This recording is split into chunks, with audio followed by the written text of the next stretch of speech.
తెలంగాణ భవన్లో అంతర్జాతీయ మహిళా దినోత్సవ వేడుకలు ఘనంగా నిర్వహించారు. ఈ వేడుకల్లో ముఖ్య అతిథిగా ఎమ్మెల్సీ కవిత పాల్గొన్నారు. మహిళా రిజర్వేషన్ల చట్టాన్ని అమలు చేయకపోవడంలో రాజకీయంగా మహిళలు నష్టపోతున్నారని అన్నారు.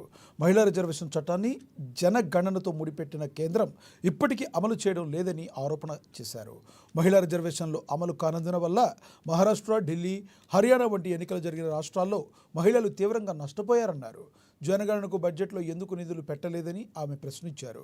త్వరగా జనగణన చేస్తే రాబోయే బీహార్, తమిళనాడు వంటి రాష్ట్రాల్లో మరింత మంది మహిళలు ఎమ్మెల్యేలు అవుతారని కవిత చెప్పుకొచ్చారు. ఇవాళ ప్రభుత్వం నడుస్తున్న తెలంగాణలో వాళ్ళు మహిళలకు కొన్ని మాటలు ఇచ్చింది. మరి ఆ మాటను ఇంప్లిమెంట్ చేయాలని కూడా ఖచ్చితంగా అడగాల్సినటువంటి అవసరం ఉన్నది. కేంద్ర ప్రభుత్వం ఏం చేసింది? మనకు 2023లో రిజర్వేషన్ చట్టం తీసుకొచ్చింది. మహిళా రిజర్వేషన్ చట్టం తీసుకొచ్చి ఏమన్నారు?